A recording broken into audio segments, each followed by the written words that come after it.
भरि छ, त्यो व्यक्तिमा एउटा उजुम, एउटा बल, एउटा शक्ति, इनर्जी आउँछ अनि त्यसले दर्शन दिन थाल्छ।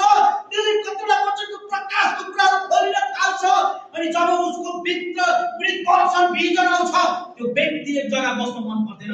त्यसलाई कहाँ जाउँ, के गरौँ, कसलाई सुनाउँ भन्ने कुराहरू हुन्छ। किनभने पवित्र आत्माले भनेको व्यक्ति चाहिँ यरुशलेम, यहुदिया, सामरिया हुँदै पृथ्वीको अल्लो छेउदेखि पल्लो छेउसम्म मेरो साक्षी हुनेछ भनेको छ। जुन दिनमा पवित्र आत्माले भन्यो मण्डली, जुन दिनमा परमेश्वरसँग आत्मामा जोडिन थाले मण्डली, अनि मलाई एक जग्गा बस्न मन पर्दैन। कुनै समयमा म घरमा आएको छु भने मलाई प्रश्न हुन्छ, मैले कसैलाई केही कुरा सुनाउनु पर्छ, मैले कसैको निम्ति प्रार्थना गरिदिनु पर्छ। म यो कुरालाई खोज्न थाल्छु किनभने मेरो दर्शन, मेरो भिजन, मेरो जिन्दगीको योजना नै यही हो। भोलिको दिनमा म महल बनाएर बस्छु, भोलिको दिनमा म राम्रो बिजनेसम्यान हुन्छु।